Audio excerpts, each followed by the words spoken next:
everyone, it's Melissa, and today I am going to share with you all of the books I read for Jane Austen July.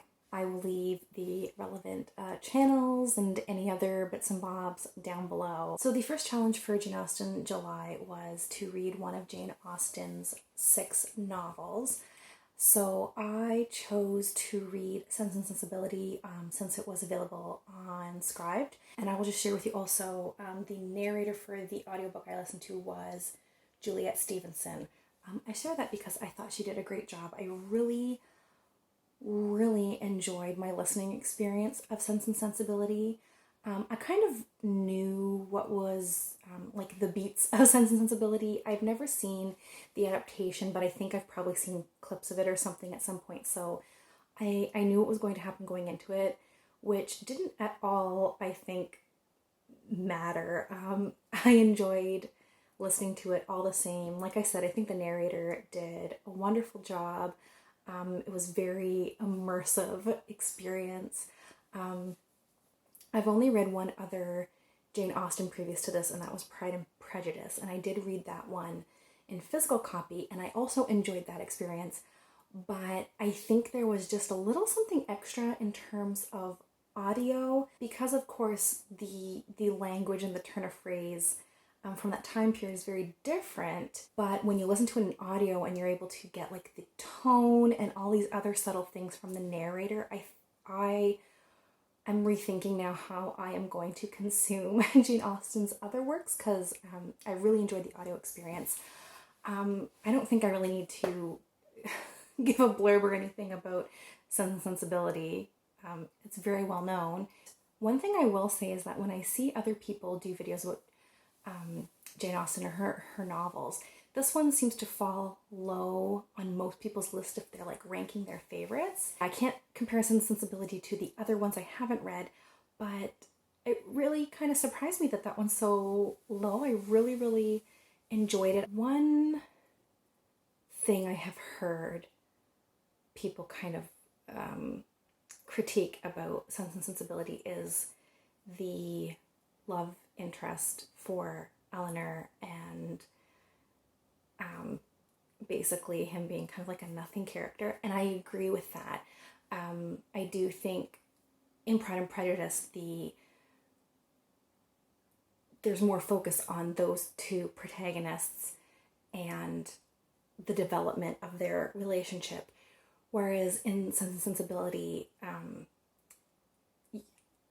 the love interest might as well just be absent from the book because they essentially are. But I kind of came at it from a different perspective where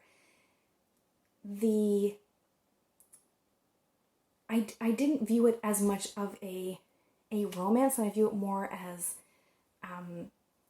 looking at the relationship between the two sisters. And that's something actually I think it does so much better than Pride and Prejudice, where, you know, Lizzie and Jane have this really strong bond and they tell each other everything, but honestly, I didn't really get a connection.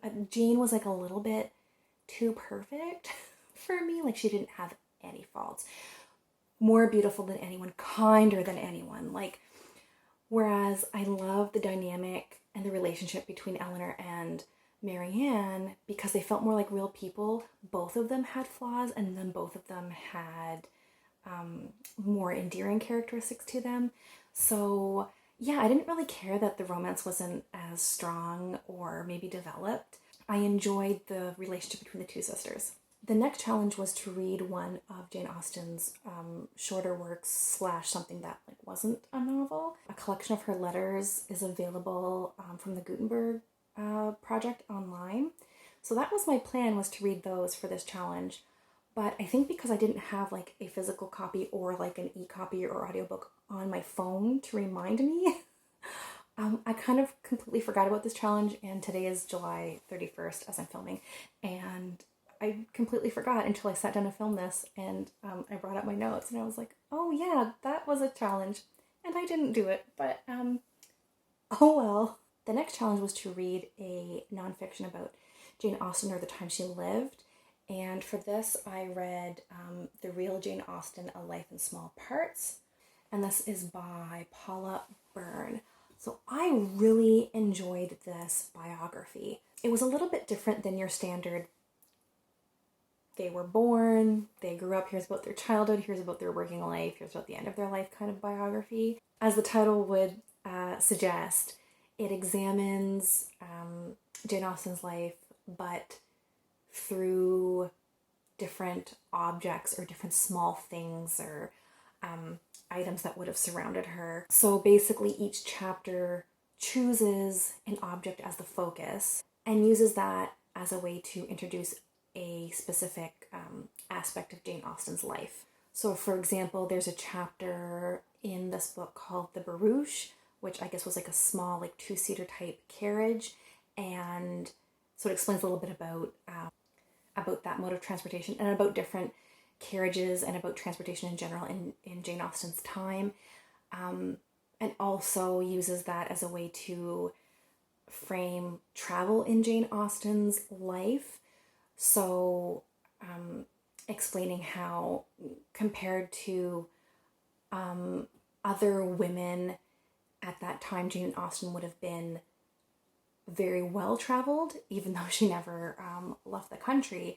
Just the places she was able to visit due to the modes of transportation that were available and accessible to her, she was quite well traveled, and that very much affected her writing and the way she was able to write about different cities and places because she'd visited them and she had a familiarity and an intimacy with other places. So I think this was a really interesting way to frame a biography and talk not just about her life, but kind of gave you a broader context, of a bigger picture of life in the UK at that time. And something I really appreciated was the fact that the author seemed to really focus in on those objects or things or moments that would have been important to Jane Austen herself.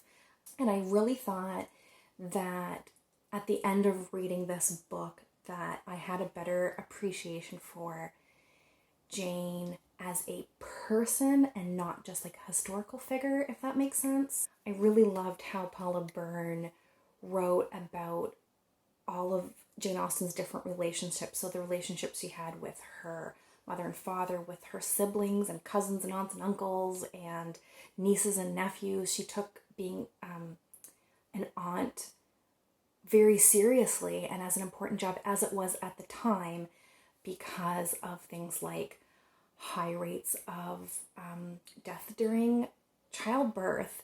So people often were orphaned or didn't have a mother, and aunts and cousins and other women in your life would surround you to help raise you. And so Jane took the title of being an aunt very seriously and did help her brothers with their children a great deal and mentored some of her nieces and so on and so forth. So yeah, so I really like that aspect that this book didn't just focus on Jane the author, but like Jane the aunt and Jane the sister and Jane the comedian, and really gave you a better sense of what her personality was probably like. So the next challenge was to read a book that is a retelling or inspired by one of Jane Austen's works. And for this I chose Pride by Ibi Zoboi. And this is a young adult retelling of Pride and Prejudice. So I think overall I enjoyed this book. I kind of flipped between reading the physical copy and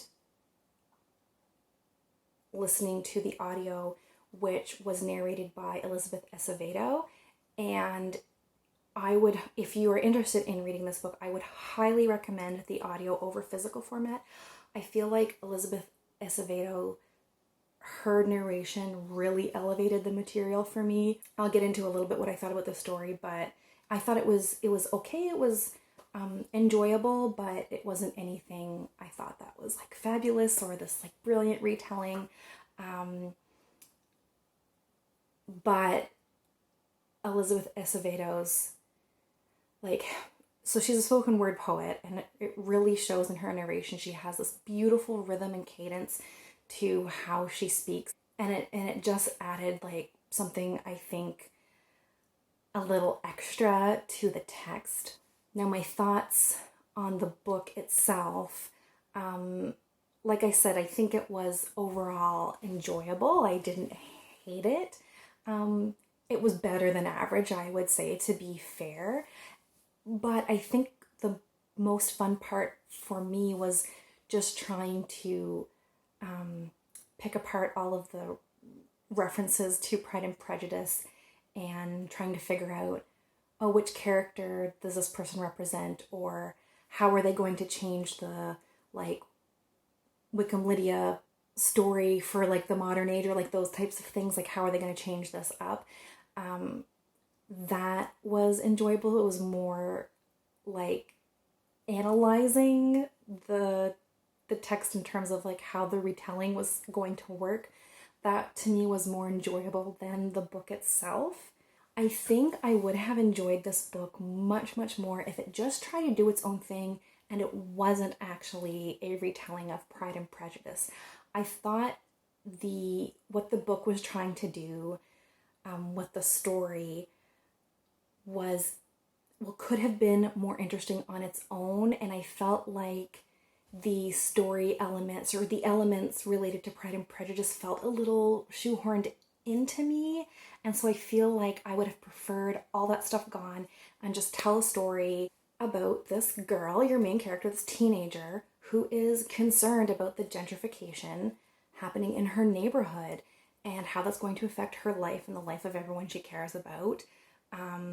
Why she's mad at these, the Darcy boys who move in. They're rich boys and they're going to screw up the neighborhood, right? But they didn't have to be Darcy boys. Like, there didn't have to be any Pride and Prejudice elements. I really thought the strongest parts of this book were the parts talking about gentrification and changing of neighborhoods, and even like what it means to be Black. Like, when the Darcys move in, they're not even seen as being part of the culture there because they haven't grown up in this neighborhood. They're coming in as rich boys and are kind of almost equated to, they might as well be white.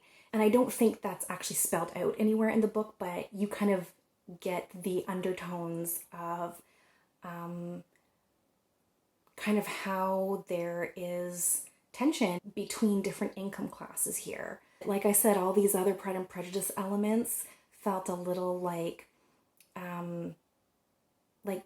almost like the author had to try a little bit too hard maybe to make that all connect, and I feel like it would have been a much stronger story just talking about a rich family who moves in to a poor neighborhood and buying up property there and what that does, and how all of the neighbors would be clashing with one another, and those dynamics between the people living in that neighborhood. That to me was way more interesting, and I think that could have been beefed up more if the Pride and Prejudice elements were taken out. So the next challenge was to read a book by a contemporary of Jane Austen's, and for this I chose The Interesting Narrative by Olaudah Equiano. This is essentially a memoir of his life. He was born in West Africa and was kidnapped as a 10 or 11-year-old boy and put on a slave ship and brought to, I forget if he came to America first or if he went to the Caribbean first, but he was at a few different places in the Western Hemisphere for a while, and then was bought by, he wasn't a captain, but someone who worked on a vessel, and basically became, it wasn't the Navy, but you know what I mean, like, started working on ships and saw battle and did some merchant work and did a lot of different work on different ships, and then managed to save up enough money and bought himself from his owner, and so basically bought his own freedom and then lived as a free man, continued working on ships, had lots of adventures. I mean, this man lived about 20 lives in his short life. I really wouldn't compare this to like modern day memoir where we just have a bit of a different sensibility about that now. I think most people, including myself, would call this writing much drier, but I didn't really mind at all because I came at it almost more from like an academic sense, if you know what I mean, where I was just really interested more in the details of what happened to people who were kidnapped and became part of the slave trade, what happened to free Black people during this time. I mean, even when he was free, so many people tried to like kidnap him or pretend that they were selling him when he was already free and the word of a Black man wasn't worth anything. And he was constantly getting out of it just by the connections he had, where someone would know him and say like, no, wait, I know him, he is free. But unless you had basically the testimony of a white person to back you up, he could have very easily become a slave again through the lying and manipulation of other people. Something else I found really interesting about this was the kind of duality of his personality is not the right word, but just like of him as a person, I guess is a better way to say it, where he identifies with both. And I guess I mean, that might seem obvious, but I guess maybe I'm coming at this from a modern lens. It's hard to see why he would identify so much with the British, seeing as how he was like kidnapped and enslaved because of the British. But the introduction to this was actually very illuminating and helped kind of put a good context around this before reading it. But it just really kind of baffled me how much he identified as a British person. But at the same time, he didn't divorce himself from his identity as an African, where he was born and raised for the first portion of his life. Whenever he talks about the atrocities he saw in plantations, he uses the term countrymen, like how much sorrow he felt for his countrymen. So obviously he still identified as an African as well. This isn't the only thing he wrote. I think it might have been the only like major published thing, but he had written letters that got published in the papers and that kind of thing. And he was well-known abolitionist at the time. Obviously, there's an agenda to this, and that is the agenda is to maybe educate and illuminate some of his white contemporaries. But it's hard for me to parse out just some of the things he said. What was internalized white supremacy? Because he does say some things in here where I'm like, whoa, buddy, why do you think that?